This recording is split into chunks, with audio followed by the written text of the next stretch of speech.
Issue 124. We start out in media res, right in the middle of the action, with Shadow in his super form being approached by a spaceship wondering where he is. Well, that's a great way to start your issue. Make the audience frantically wonder if they've missed an issue. I know that the Sonic Adventure 2 story was implied to have happened the way it did in the game, but the problem is that the comic really didn't give a shit about SE2 for some reason, because this idea of an adaptation was to only give us the prologue. And that's a problem because in the comic universe, SE2 has to have gone about at least a little differently, at least in the sense that it was Rotor made the transforming Cyclone, not Tails. So did Shadow remember Maria's wish that she never got the chance to tell Shadow in this universe and go to fight the Fire Lizard in this universe too? Did Super Sonic and Shadow go fight the Fire Lizard here too? But I thought Shadow fell to Earth. He didn't, so why did Super Sonic let it stay out in space? Well, at the very least, they finally remembered that Shadow exists. Shadow then wonders why another spaceship is leaving, and then he remembers who he is despite not knowing where he is. He's in space. What kind of question was that? It should be obvious where he is. He mistakenly thinks that Gerald made him to be a weapon for the government, and then thinks about how Maria was his friend, which is in direct contradiction with the comic, where the minute Shadow was first awakened, there were already soldiers on the Ark coming after him, and yet he's talking as if she was his childhood friend. And why does Shadow call Eggman evil if he's his ally? You'd think if he knew he was evil, he wouldn't want to work for him. You'd think Gerald's brainwashing of him would make it so that he wouldn't be able to understand Eggman was evil because he was his ally. Shadow then remembers that he wanted to make the world pay for Maria, but then Sonic showed him the light, as opposed to Amy, who did in SA2. So Amy was officially robbed of the one time she was useful. Now here's where it gets interesting. After Shadow fell to Earth, he was transported from Doom by a tractor beam and saved by a group of alien scientists called the Fem, who, when they detected another vessel, gave him a super form somehow, despite not having 7 Chaos Emeralds with him in this panel, for the purposes of making Shadow battle this new threat, while they would make their escape. Shadow shows insecurity, wondering if it would be enough while dodging lasers, even though he's in his invincible super form. Isn't he supposed to be arrogant? Shadow then breaches the defense of the airship with Chaos Control, letting him teleport, or at least he tries to, but through the power of bullshit, a laser hitting him somehow actually affects him and makes him start falling, even though he should be invincible right now. Meanwhile, we cut to Sonic waking up, and after Tails acts like an excited puppy asking if they're going on an adventure today, Sonic says that he's got some other stuff to take care of. It's revealed that Sonic has a royal date, and both his parents hug him, including his mother who's still blue instead of purple or pink for some reason. Seriously, she looks just like him, it's creepy. She also kisses him on the cheek, which is pretty sweet. We then see Sonic hugging Sally and kissing her on the cheek, while the two of them are finally open with their emotions, saying that they missed each other so much, which is confusing since I didn't think they were away from each other for that long. Wasn't it just like a day? Sally asks Sonic if he's ready to pop the question, and Sonic immediately says I am, which confuses me and makes me immediately assume it's not related to a proposal, and the two both know that already, or else Sonic would be panicking right now. They already pulled this they're getting married joke on us in the early comic. Now I promised a while ago I'd be happy for them despite them not being a good couple at all, and I am. My problem here is that if they're supposed to be acting more open about their feelings for each other now, finally, to the point of seeming out of character, then why is it that they're still just kissing each other on the cheek? What kind of relationship is this? That's what I want to know. Why did they skip to this level of openness so fast? And why is it still so just friends? Meanwhile, the mysterious space vessel has moved over Station Square, and we see Eggman trying to offer the president an alliance with him. Is he going to be totally stupid and agree to it, assuming that Eggman will hold up his end of the bargain? No, of course not. Good. Also, he looks pretty different from the last time I saw him. What are all those wrinkles doing there? He looks like he aged 20 years! Then Eggman remotely controls the president's limousine, saying that he hopes his successor will be more willing to do business with him. See, that would have been way more interesting in SA2. I'm not sure how he's doing this though, although this is kind of based on reality, remote controlling cars. How did he get a hold of the president's limousine anyways? He can't go to the city without being chased down by Silver Sonic 2, let alone without causing a panic. Fortunately, Rouge shows up out of complete nowhere as a Deus Ex Machina to save the president. Then it's actually pointed out that yes, the driver's still in danger, and she says that she's going to save him too, but getting the president to safety is her first priority.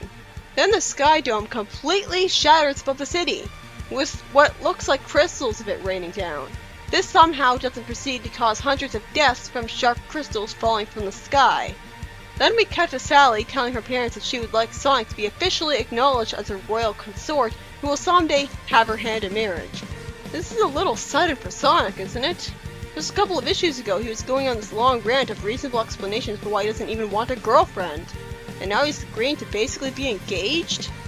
I mean, I know they've basically been bottling up their feelings for each other, not telling each other for such a long time, so it makes sense that this would all explode out of them.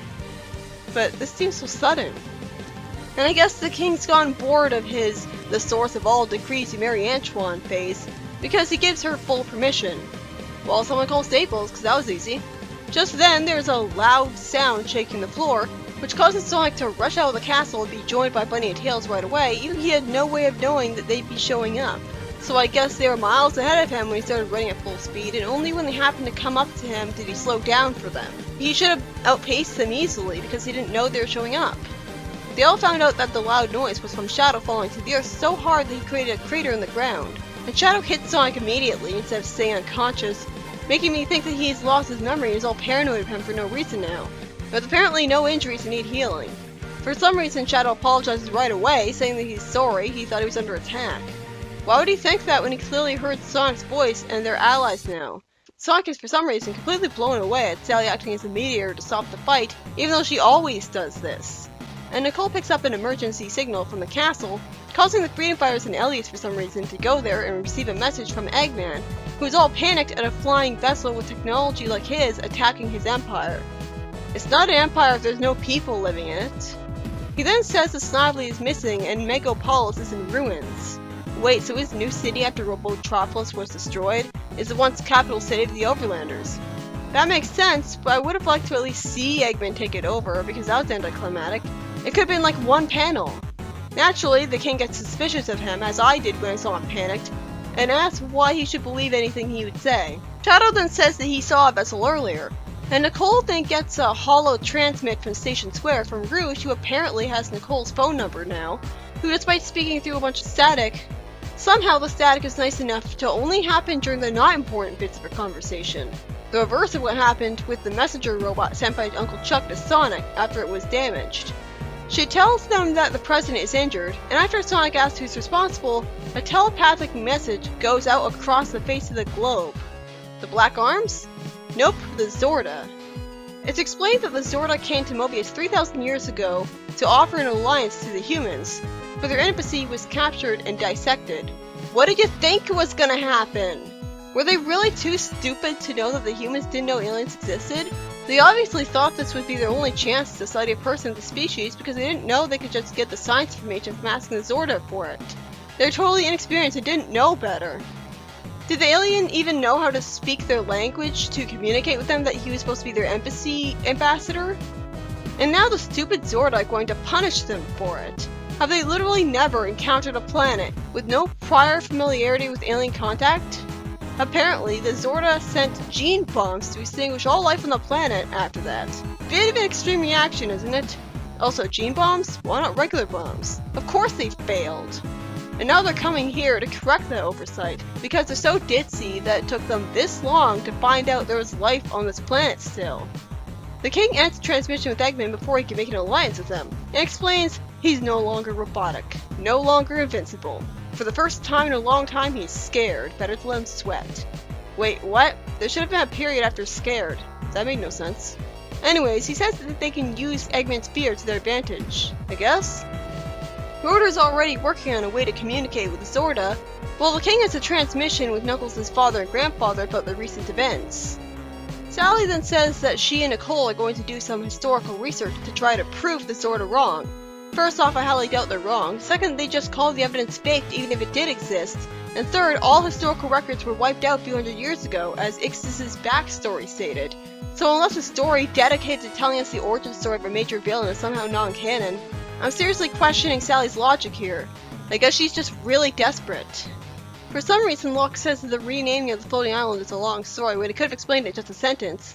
And Sonic finally points out the plot hole of why it took the Zorda over 3,000 years to figure out they botched the job. Then Hope suddenly shows up. I guess she's here because the king and queen adopted her? She explains that when she was up in space, the Overlander ships were attacked by that same alien vessel. They thought they'd escaped, but it must have found them. Meanwhile, Shadow is staring at her because she reminds him of Maria.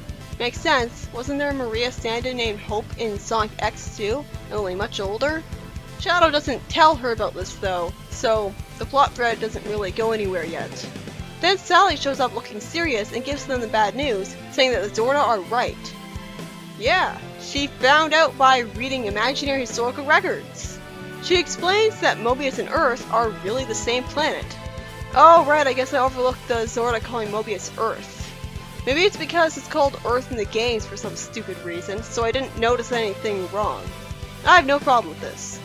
Meanwhile, in the next story, our time is wasted some more before Aurora says, when your body begins to season up biological changes, as we see Knuckles spinning around creating a tornado, and it took a while for me to realize this was supposed to be showing off the time that Knuckles dealt with some biker thugs in the Badlands. She then finally sends Knuckles back home in front of his mother in his good design finally, while continuing to say, only then did you become aware of how special you truly are. No he didn't. Knuckles wasn't even questioning it back then. It was only after he warped home that he got suspicious. Besides, what biological changes? Puberty? Okay, I guess so, but hasn't he been a teenager for a while now? Wait, never fucking mind. Knuckles wasn't sent back home yet. This is just a flashback of him warping home in the past. I couldn't tell because it's not like the flashback was in sepia tone or anything. Although I guess that would have been lazy of the art.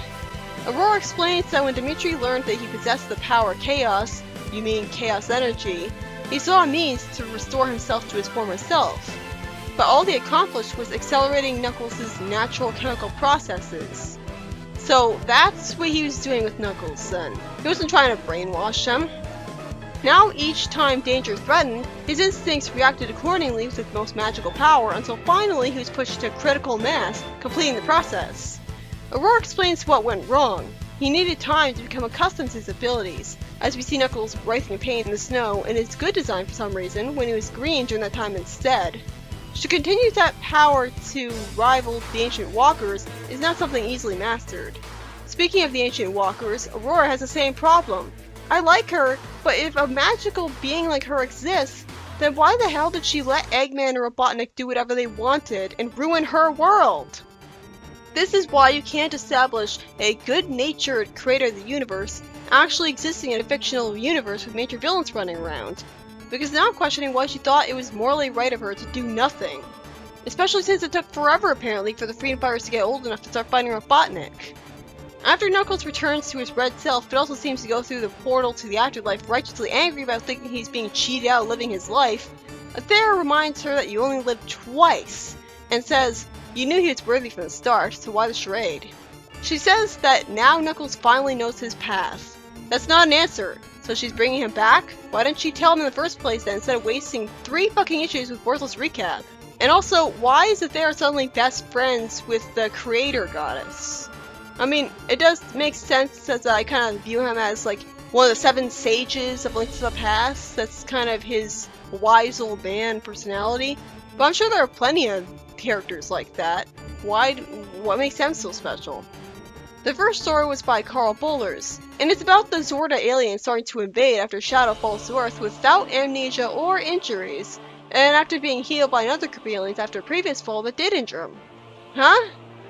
I find that a lot more concerning than the Zorda thing, honestly. That made 0 sense.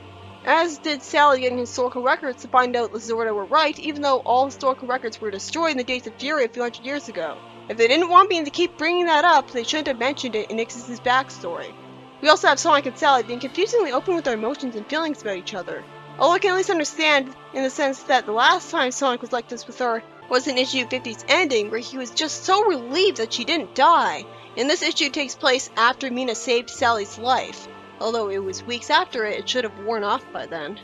While Sally did open the floodgates to become a little more open about her feelings towards Sonic when she became his girlfriend in issue 50, hence the supposed chickification, it is still weird to see her acting like this, saying she missed Sonic so much when, for all we know, she should be seeing him every day. And Sonic's the most out character of all. Didn't he say earlier that he's the type to value looking cool over telling a girl how much he loves them? I guess this is character development. This is better for their dynamic than them not acting like they love each other at all though, despite regularly holding hands. At least I can buy that they're a couple now. I could easily buy that Antoine and Bunny would be the lovey-dovey romantic types. Sonic and Sally not so much. I don't know, maybe it's just because they're so unlike each other, and therefore wouldn't have the best friendship, that I can't really buy that they would have a close relationship either. And the second story, by Ken Penders, is more complete pointlessness, with Knuckles being talked to by Aurora until finally he goes into a portal, and Athera says that Knuckles is going to get a second chance and asks her why she pulled the charade. Yeah, why did she? Why did she waste 3 fucking issues on worthless recap? Everyone already knows Knuckles' life story already, and the ones who don't can look it up. You don't need to inconvenience the fans who do know and waste comic space. Also, I can only assume that Aurora is a big fan of non-interference because she didn't just smite Eggman or Robotnik for trying to ruin her planet. Some god.